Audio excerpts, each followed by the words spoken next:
Woo! Okay. Yeah, happy September, everybody. I've come bearing Halloween treats. There's nothing in here, so, what I got for you. Everybody's favorite delight. Candy corn. Nobody's going to be upset about this. Okay, so this is the 100th subscriber Q&A special. I've asked you all to give me some questions, and now I'm going to answer them. I used 3 different platforms to ask for questions, so we're going to start with YouTube. And this time around, I will try to say the names of the question askers, and I'm probably gonna not do great with some of the names, so we'll see how that goes. First question from Kame the Turtle. Little Strawberry, did you have a good life? So this question is going to be extremely confusing if you didn't watch the video announcing this Q&A special, and it'll be even more confusing because I'm probably going to delete that video after I record this. But if you got to know, no, did not. I'm going to assume this is supposed to be MC. What are your plans for this channel? That's a great question that I don't really have an answer for. I'm just going to keep making videos as long as it's fun.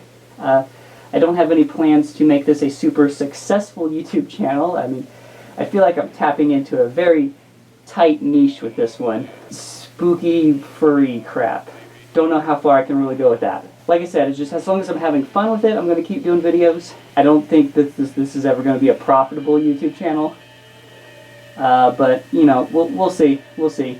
The next from, I'm probably going to say this one wrong, I'm pretty sure. Eric Dial, but they ask, fan of gaming? What's your favorite? And what are you playing at the moment? That's a great question that I'm embarrassed to answer right now. Not much of a gamer. I can show you the most advanced video game system that I currently own. It's this SpongeBob Plug and Play that I bought for 50 cents at a thrift store. That's also the only video game system that I own. I don't know why, but just video games, I just never connected with them too much. I think they stressed me out a little too much. Yeah, I just never really got into them. I am, I guess, currently playing on my phone. I got Five Nights at Freddy's. I've had minutes of fun with that. I can't get past the second night, and I haven't really tried since December.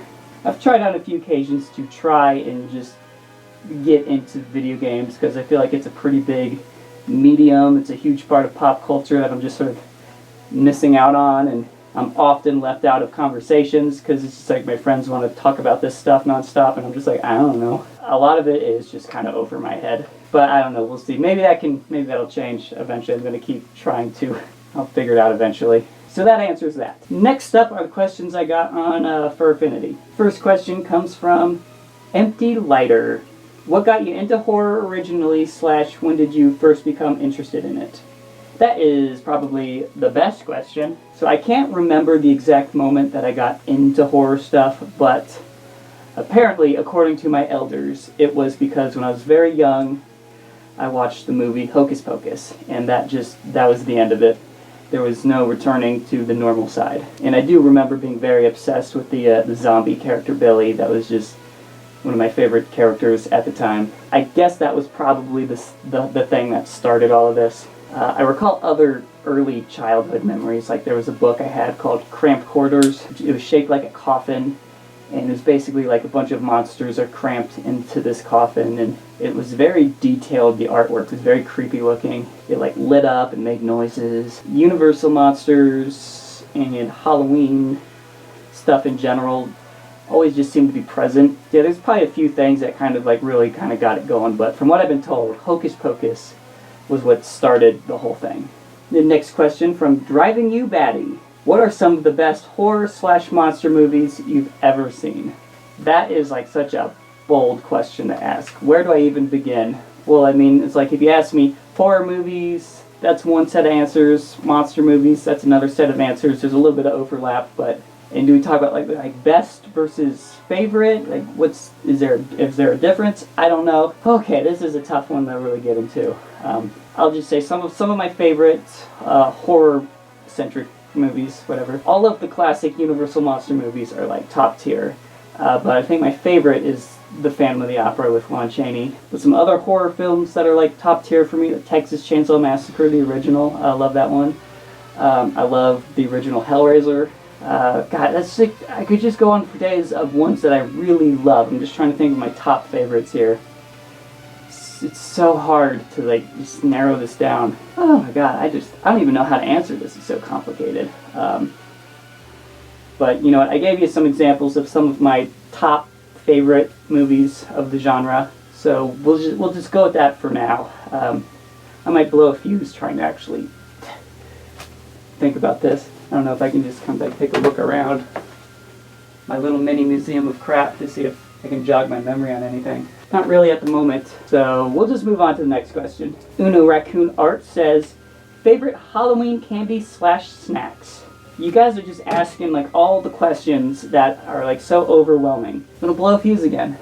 Anything from Trolley tends to be pretty top tier for me. I really love Trolley candy. I like things that are fruity and sour, but not like obnoxiously sour. Like I'll eat Warheads, but I'm not a fan of those particularly. You ever eat like too many Warheads in a row? Your mouth starts to bleed. That's probably not a good thing. I'll smash a whole bag of Trolley gummy worms and no blood. It's amazing. I also really like Cowtails, if you're talking kind of like Halloween specific, because around fall time, I like to have Cowtails. I like those. I like those caramel apple suckers, if you've seen those. It's like an apple flavored sucker, but it has caramel kind of on the exterior. Very good. I used to hate candy corn, but it started to grow on me in the past few years, and now I just devour it. It's weird. I really like Tootsie Pops. I really associate Tootsie Pops with Halloween time. Don't know, just something like, I love the smell of them. It's like that mixture of chocolatey and fruity. It's really good. I'm all about the Tootsie Pops. God, you want me to narrow it down to a favorite? I don't think it can be done, honestly. Basically impossible. I pretty much love all of them. Actually, that's a lie. Mary Jane Peanut Butter Kisses are not good, nor is anything that tastes like black licorice. I do have my standards. I guess I will just say anything Trolley and anything Wonka. I love Wonka candy as well. So that's about the best I can do in terms of answering that. Alright, on to the Twitter questions. First one, again, coming from Kame the Turtle. What's your top 5 cons to go to? I feel like we could break that down into two categories, horror cons and furry cons. I feel like those both kind of apply to this. We'll start with the horror cons. Horror Hound.